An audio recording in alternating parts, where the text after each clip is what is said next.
नमस्कार दोस्तों, स्वागत है आप सबका मेरे YouTube चैनल में। और अगर अभी तक आपने चैनल को सब्सक्राइब नहीं किया है तो प्लीज़ सब्सक्राइब करिए, क्योंकि सब्सक्राइबर तो बिल्कुल भी बढ़ ही नहीं रहे हैं।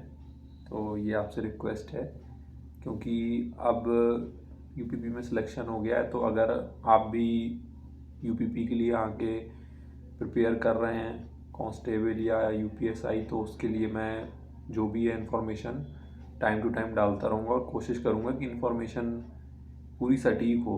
क्योंकि मैं अपने एक अंकल हैं, उनके टच में हूँ, जो दरोगा हैं डीजीपी ऑफिस में। तो वहाँ से थोड़ी बहुत इन्फॉर्मेशन मिल जाती है। तो इसलिए आप चैनल को सब्सक्राइब कर सकते हैं अगर आपको अच्छा लगता है तो। अब बात करते हैं हमारा जो मेडिकल है, वो एडमिट कार्ड हमारा कब से आएगा। तो देखिए, ऐसा एडमिट कार्ड का जो होता है, ये अभी तक की जो भर्तियां हुई थी पुरानी वाली, तो उसमें आपका जो संबंधित ज़िला होता है, जहाँ से आपका एड्रेस होता है, वहाँ का जो थाना होता है, जो आपका थाना लगेगा, वहाँ से ही आपको मतलब बुलाया जाता है। तो हो सकता है कि वैसे आए, या अब बोर्ड क्या करता है, क्योंकि काफ़ी ज़रा टाइम हो गया, अभी तक तो ऐसे ही होता था। तो हो सकता है कि एडमिट कार्ड आपका यहीं से साइट में ही, मतलब UPPRPB जो वेबसाइट है उस पर डाला जाए। तो वो जैसा भी होगा मैं आपको इन्फॉर्म कर दूंगा, जैसे भी मतलब बोर्ड उसको पब्लिश करता है या जो भी कुछ करता है। दूसरी बात है कि अगर आपको कोई प्रॉब्लम है, तो लोग प्री मेडिकल करवा रहे हैं, तो काफ़ी लोग उसका अपोज भी कर रहे हैं कि प्री मेडिकल नहीं करवाना चाहिए। बट देखिए, ये आपके फ़ायदे के लिए है। मैं ये नहीं कहूँगा आप जा कर के ऐसे ही मतलब पैसे बर्बाद करें और इधर उधर डॉक्टरों के पास जाएं। अगर आपको प्री मेडिकल कराना है तो उसका सबसे सही और सेफ तरीका ये है कि आप जहाँ भी रहते हैं अपने जो ज़िले में, वहाँ का आपका जो सरकारी अस्पताल होगा, आप वहाँ पे जा कर के 1 रुपये का पर्चा बनवा सकते हैं। और फिर उसके बाद अब आँख वाला और कान वाला, हड्डियों वाला डॉक्टर, सारे डॉक्टर अलग अलग होते हैं। अभी मैं बताऊंगा क्या क्या होता है यूपीपी में चेक, तो आप वो सब करवा सकते हैं। तो कोई दिक्कत नहीं होगी, आप श्योर भी हो जाएंगे, और अगर कोई प्रॉब्लम होगी तो आपको पता लग जाएगी। और प्री मेडिकल के लिए मतलब इतना ही। और जो डॉक्टर्स की कमेटी बनती है, वो भी मैं बता दूं कि जो गवर्नमेंट जो डॉक्टर्स होते हैं, जो ज़िले में अस्पताल में होते हैं, उनको ही मोस्टली पैनल में डाला जाता है। तो वही डॉक्टर्स वहाँ पर भी आपको मिल सकते हैं। ये एक बेनिफिट हो जाएगा आपके लिए। ठीक है, तीसरी बात, मेडिकल में क्या क्या होता है, तो ऊपर से स्टार्ट करते हैं। तो सबसे पहले तो देखिए, आपकी आई विज़न चेक होती है। तो वहाँ पर एक चार्ट होता है, तो उसको वो पढ़वाते हैं, जो भी उसकी डिस्टेंस होती है प्रिफर्ड, शायद 20 फुट होती है जो भी। तो वहाँ पे आपको पढ़ाया जाता है। अब उसके लिए क्या होता है कि जैसे मेरा भी चश्मा लगा हुआ है, बट चश्मा मेरा जो है, दोनों आँखें 6/9 है। तो जो यूपीपी में मांगता है वो, या तो आपकी दोनों आँखें 6/9 हो, या एक आँख 6/6 और एक आँख 6/12 होनी चाहिए।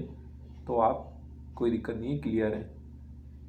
बाकी फिर नाक की बात करते हैं। नाक में आपके कोई हड्डी वगैरह नहीं बड़ी होनी चाहिए, और नाक का इतना कोई मेजर इशू भी नहीं होता है। लोग वहाँ पे बहुत हल्का मेडिकल होता है, चेक भी नहीं होता है, कोई दिक्कत नहीं होगी। अगर हल्का फुल्का कुछ है भी तो, मतलब यूपीपी का मेडिकल ऐसा है, आप ये समझो कि कोई चीज़ सामने से दिखनी नहीं चाहिए।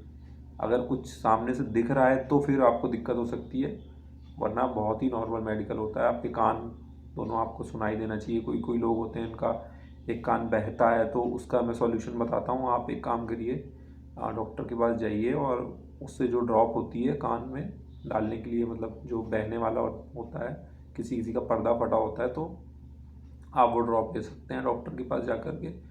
और उसके बाद वो बहना बंद हो जाएगा, और कान में पानी जाने से रोकें। अगर पानी जाएगा तो प्रॉब्लम हो सकती है। और जब मेडिकल होगा आपका, तो आप अपने कान साफ़ करवा के जाएं।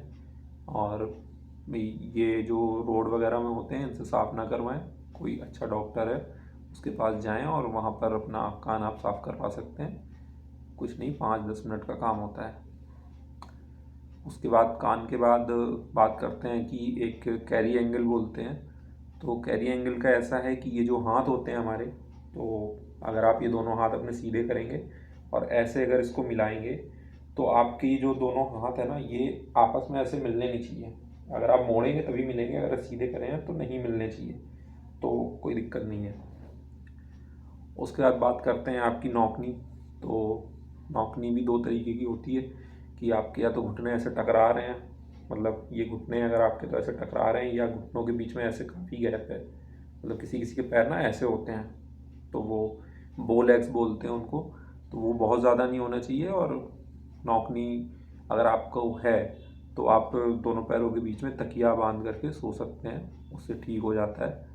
और पहले मेरा वेट काफ़ी ज़्यादा था, तो थाइज़ मेरी काफ़ी मोटी थी, तो उस टाइम क्या होता था कि मैं काफ़ी परेशान रहता था, मुझे लगता था कि मेरी नौकनी है, तो क्योंकि गैप नहीं बन पाता था थाइज़ में फ़ैट की वजह से। तो अब मैं पतला हो गया हूँ पहले से, तो अब वो कोई दिक्कत नहीं है। तो काफ़ी लोगों के फ़ैट होता है, उसकी वजह से वो गैप नहीं बनता है, तो लोगों के नौकनी नहीं होता है, लेकिन फिर भी उन्हें लगता है कि शायद उन्हें नौकनी है। तो आप अगर थोड़ी प्रैक्टिस करेंगे घर पे तो आप डेफिनेटली वो नौकनी आपको नहीं होगी। बहुत ही रेयर होता है, ऐसा कोई ज़रूरी नहीं है। अगर आप नॉर्मल सब सही से दौड़ ले रहे हैं तो आपको नौकनी नहीं होगा, क्योंकि नौकनी के लिए इस वजह से मेडिकल चेकअप होता है, क्योंकि अगर आपके घुटने आपस में चिपके हुए हैं, गैप नहीं है, तो जब आप दौड़ेंगे तो घुटने आपस में टकरा करके आप गिर सकते हैं। ये इस वजह से नौकनी का ये होता है, गैप बनना चाहिए हल्का सा, बहुत हल्का भी बनेगा, अगर स्केल भी पार हो जाती है उस गैप से तो भी वो मतलब नौकनी नहीं है। नौकनी के बाद हमारा होता है फ्लैट फुट।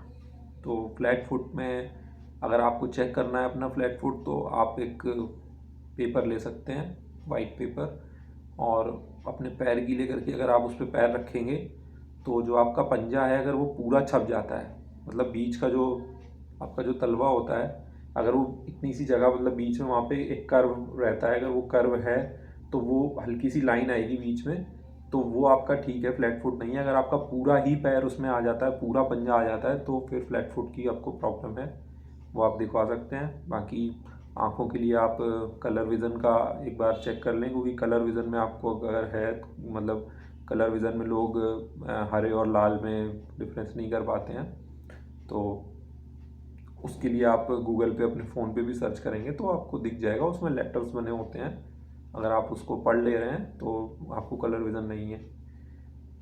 और बाकी रही बात प्राइवेट पार्ट्स की, देखिए प्राइवेट पार्ट्स बहुत ही रेयर चेक होते हैं, और अगर होते भी हैं तो इतनी कोई बहुत बड़ी फाइल्स वगैरह ये सब नहीं चेक होता यूपीपी में, जहाँ तक मुझे पता है।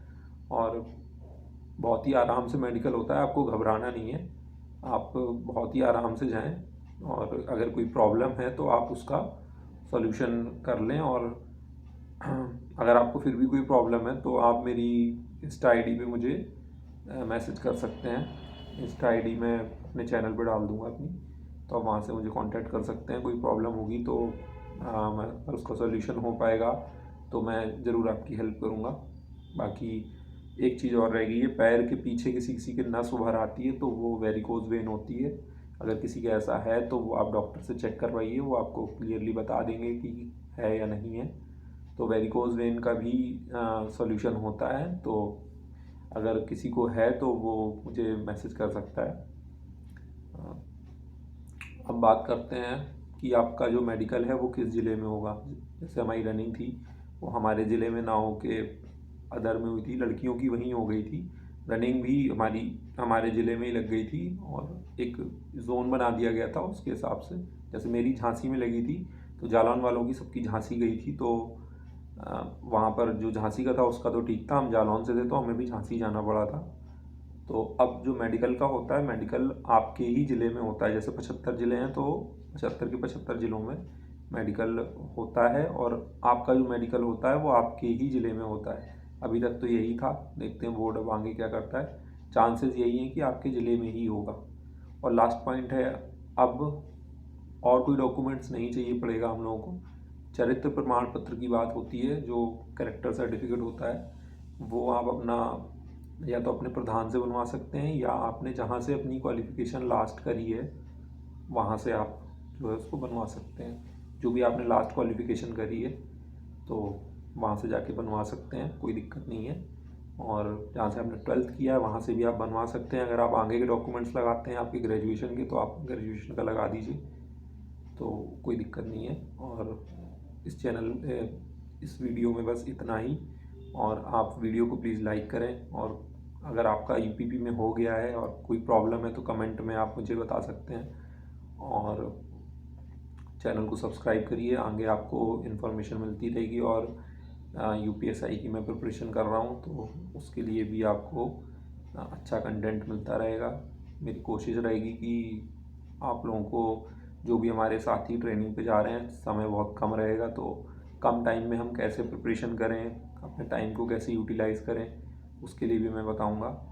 और इस वीडियो में बस इतना ही। धन्यवाद।